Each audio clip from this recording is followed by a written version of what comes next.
Good Tuesday morning, everyone, and welcome into today's daily Bible reading for August the 22nd. Today, we are reading together in 2 Samuel chapter 20, which is going to tell us about Sheba's revolts. Remember, at the end of our read yesterday in chapter 19, there was some tension that was beginning to rise between the tribes of Israel and then the tribe of Judah, and how Israel was making the claim that, hey, Judah, you've taken King David all for yourselves. That's not fair. Listen, we've got 10 portions that belong to David, our 10 tribes. And how come you think you get to take full pride in him and display him as if he's yours? And they say, well, he's kind of he belongs to us. So that's one reason why, but we haven't really done, what you've said. They said, weren't we, let's see here. It says in verse number 42 of chapter 19, because the king is our relative, why does this make you angry? Have we ever eaten anything of the king's or been honored at all? You're making a big deal out of nothing. But then Israel comes back and says, well, listen, we're the ones to receive him first and to restore him first back to the kingship. But here you are marching with him. So it was just a lot of tension here, unnecessary, honestly, just rivalry. I think we've seen that already here within Israel, or I should say within the nation of Israel, not necessarily the two different areas of Israel and Judah. But we've already seen this tension between the northern portion and the southern portion. Of course, that's going to be amplified even more come the divided kingdom. But we see the first inklings of this tension between the two parts of Israel here within this chapter. It's going to continue on, or I should say at the end of chapter 19, and it's going to continue on here in chapter 20, where this man Sheba, he's going to form this revolt and make a lot of trouble, and David's army is going to track him down, and we're just going to see everything that goes on with this. Whole lot going on here within this particular text, a lot of craziness within this story. So let's go and get to reading here in 2 Samuel chapter 20, verse number 1.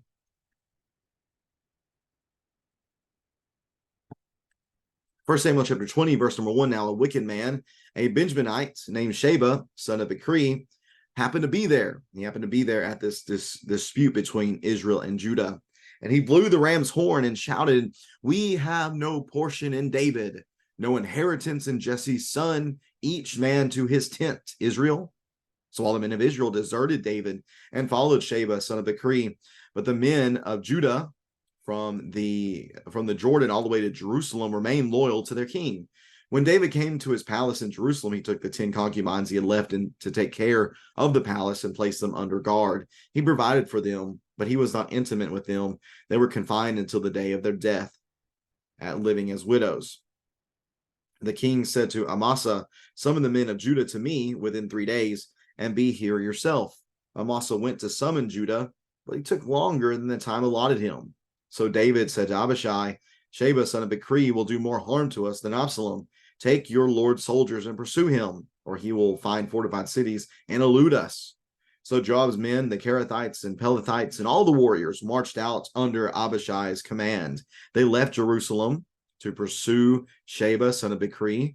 They were at the great stone in Gibeon when Amasa joined them. Joab was wearing his uniform, and over it was a belt around his waist with a sword in its sheath. As he approached, the sword fell out. Joab asked Amasa, "Are you well, my brother?" Then with his right hand, Joab grabbed Amasa by the beard to kiss him, but Amasa was not on guard against the sword in Joab's left hand, we should say, and Joab stabbed him in the stomach with it and spilled his intestines out on the ground. Joab did not stab him again, and Amasa died. Joab and his brother Abishai pursued Sheba, son of Bichri. One of Joab's young men had stood over Amasa, saying, "Whoever favors Joab and whoever is for David, follow Joab." Now Amasa had been writhing in his blood in the middle of the highway, and the man had seen all that the troops stopped. So he moved Amasa from the highway to the field and threw a garment over him, because he realized that all those who encountered Amasa were stopping.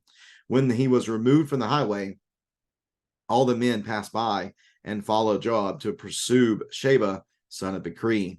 Sheba passed through all the tribes of Israel to Abel of Beth Maacah. All the Berites came together and followed him. Joab's troops came and besieged Sheba in Abel of Beth Maacah. They built a siege ramp against the outer wall of the city. And while all the troops of Joab were battering the wall to make it collapse, a wise woman called out from the city, "Listen, listen, please tell Joab to come here and let me speak with him." When he had come near her, the woman asked, "Are you Joab?" "I am," he replied. "Well, listen to the words of your servant," she said to him. He answered, "I'm listening." She said, "In the past, they used to say, 'Seek counsel in Abel,' and that's how they settle disputes. I am one of the peaceful and faithful in Israel, but you're trying to destroy a city that is like a mother in Israel. Why would you devour Yahweh's inheritance?" Joab protested, "Never. I would never devour or demolish. That is not the case. There is a man named Sheba, son of Bichri, from the hill country of Ephraim, who has rebelled against King David. Deliver this one man, and I will withdraw from the city." The woman replied to Joab, "Watch, his head will be thrown over the wall to you." The woman went to all the people with her wise counsel, and they cut off the head of Sheba, son of Bichri, and threw it to Joab. So he blew the ram's horn, and they dispersed from the city, each to his own tent. And Joab returned to the king in Jerusalem. Joab commanded the whole army of Israel. Benaiah, son of Jehoiada, was over the Kerethites and Pelethites. Adoram was over forced labor. Jehoshaphat, son of Ahilud, was court historian. Sheva was court secretary. Zadok and Abiathar were priests. And in addition, Ira, the Jerite, was David's priest. And that is 2 Samuel chapter 20. Again, this chapter focuses on this revolt that has been spurred on by this man of Ephraim, or he's a Benjaminite from Ephraim. His name is Sheba, son of Bichri, and he hears this dispute, and he trumps up this catchy rebel slogan, basically is what it is. It's, "We have no portion with David, no inheritance in Jesse's son. We don't care about this farmer boy. He's not our king." That's kind of the slogan that he puts together. And some speculate that this became kind of a rebel cry against David. And he tells all the people that you need to go to your tent. You don't need to worry about him. He's not somebody we are concerned with. So that happens. People listen to Sheba. You hear something catchy, you kind of roll with it. And that's what they did. They all deserted. All the men of Israel desert David, and they followed Sheba, the son of Bichri. So they took off, but David is left with the men of Judah.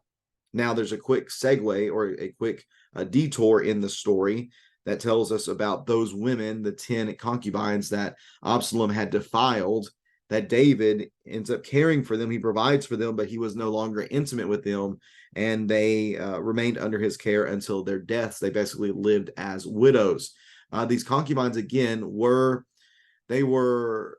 wives, but without the legal status. The kings would have children with them and be intimate with them, but those children would not have the privileges of the rest of the children of David's official wives. But David still here shows concern for them by caring for them, even though he is no longer intimate with them. And of course, that goes back to the saga with Absalom, and even further back than that, David's sin with Bathsheba. Now, in verse 4, we were reminded that David has a new commander of his armies, which is Amasa. Amasa is someone that David put in charge, basically to garner favor with Judah, it seems. And he had replaced Joab, and one of the reasons this is the case as well is because Joab had killed Absalom, even though David had asked that he not be killed, that they would have treated him gently. So he calls Amasa, and he tells him that we need to get all of Judah together so that we can pursue Sheba and take care of this rebellion. But he takes too long, and it's quite possible that he takes too long because he's not their leader. Joab's their leader. They're used to him, and so maybe he's having a hard time convincing them that they need to follow him. So whenever David realizes this is taking too long, he doesn't call Joab still. Instead, he calls Abishai, his other nephew, the son of Zeruiah, his sister, to come and to lead the people. And he recognizes that this is dangerous, that this rebellion that has taken place, it needs to be squished very, very quickly before it gets out of control. So he gathers the best warriors, the Kerethites and the Pelethites, all of Joab's men. Again, Joab's not the one leading them. Abishai is. So he just continues to be relegated all the more. And they go and they begin to pursue Sheba of Bichri. Now, eventually, Amasa does join them. And as he does so, the text tells us that Joab approaches Amasa, and just coincidentally, his sword falls out of its sheath. You can imagine that he bends down to pick it up with his left hand. He stands up to greet Amasa with his right hand, puts his hand on Amasa's face in order to greet him with a kiss, a Judas kiss, really. And Amasa is not paying any attention to the left hand, because the right hand is the normal fighting hand of the Israelites. And as he leans in to greet him, he stabs him, the text says, right in the stomach, so much so that his intestines fall out onto the ground. Joab's good at this, isn't he? Because he took care of Abner in the same way, stabbed him in the gut. So it tells us that Amasa dies, but we have some details about what happened in the meantime before he did not die immediately, it seems. Instead, the text tells us that he was writhing around in pain on the ground. Obviously, he is mortally wounded. He's not going to recover, and the troops are kind of noticing this. Yet we see that one of Joab's young men stands up and he stands over Amasa and he says, "Hey, y'all, basically forget him. Whoever favors Joab, whoever wants to follow him, whoever wants to follow David, you need to follow Joab." Basically saying, we have our leader back. Don't worry about this guy. Except people see Amasa laying on the ground and they stop and wonder what's going on, and that hinders them from progressing forward, which is why another one noticed this, takes Amasa, pulls him off to the side into a field, throws a blanket on him, and leaves him so that people can continue marching on and they're not hindered by stopping to see what's going on here with Amasa. Now, Sheba ends up going all the way, the text tells us, to Abel of Beth Maacah, and all the Berites in verse number, or the Bichrites, basically those who belong to his family, are the ones that gather to him in Abel of Beth Maacah. And Joab's men lay siege to this city. They're gonna smoke him out. They're gonna get him to come out. They build a siege wall. They get a battering ram, or they get to battering the wall, I should say, wanting it to collapse. And one of the older ladies, the wise, or not older, although she probably would be older, but having wisdom, that normally is the case. But a wise woman calls out to them and says, "Hey, what are y'all doing? Why are you attacking us? Let me speak with Joab," because she knows that's the leader of Israel's army, David's army. So let me speak with him.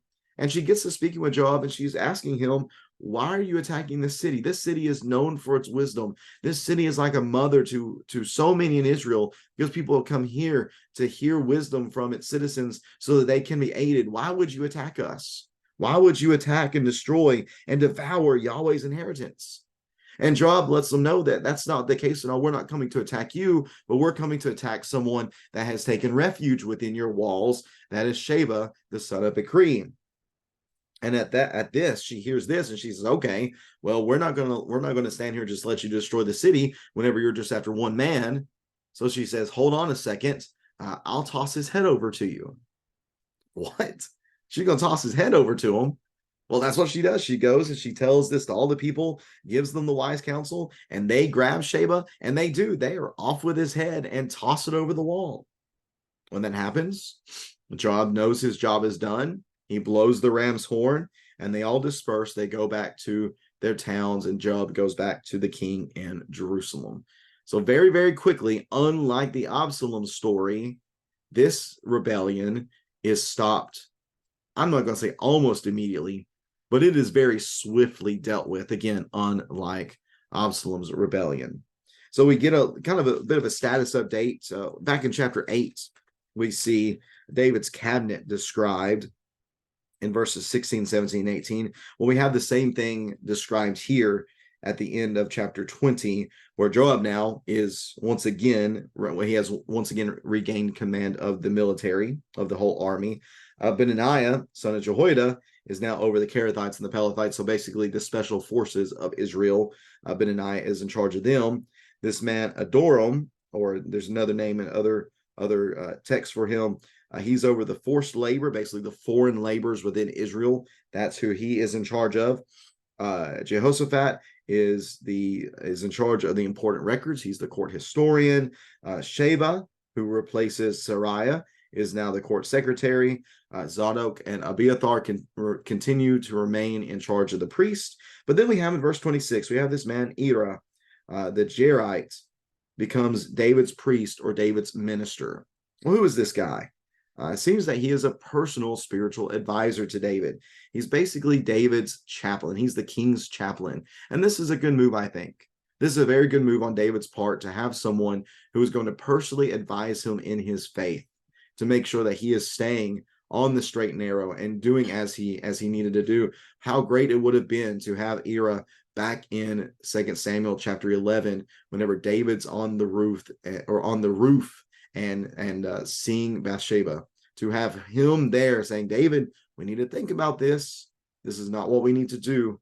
Maybe would have saved David a whole lot of heartache and a whole lot of trouble that he ends up having to experience because of his poor decision making. Now, I do not think at all that this is like what happens at the end of Judges, where a literal priest is appointed to be the family priest and to lead the nation in idolatry and paganism. I don't think that's what's going on here at all. Again, I think it's much more of a spiritual advisor, chaplain type of role, and we're going to so that David again can do his best to remain faithful and have somebody there watching over him and providing more than likely some accountability for him.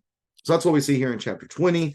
After this, we're going to see a few more just stories that are added on to the ends of 2 Samuel that leads us into David's last words. There's a few more, just again, random things that are mentioned here, and we're going to see them mentioned as we continue making our way to the end of the chapter. The end of this book. I think we have 4 more chapters here in 2 Samuel, and then we'll be getting into 1 Kings. I think at the end of this week, we'll be getting into 1 Kings. If you have any questions or comments about the text, please feel free to leave that in the comments section below, and I'll do my best to answer those questions or have a discussion with you about what we see here within the text. I appreciate you reading along with me today on this Tuesday. Hope you have a great rest of your Tuesday, and we'll be back at it again tomorrow, reading together from 2 Samuel chapter 21. Hope to see you then. Take care. God bless.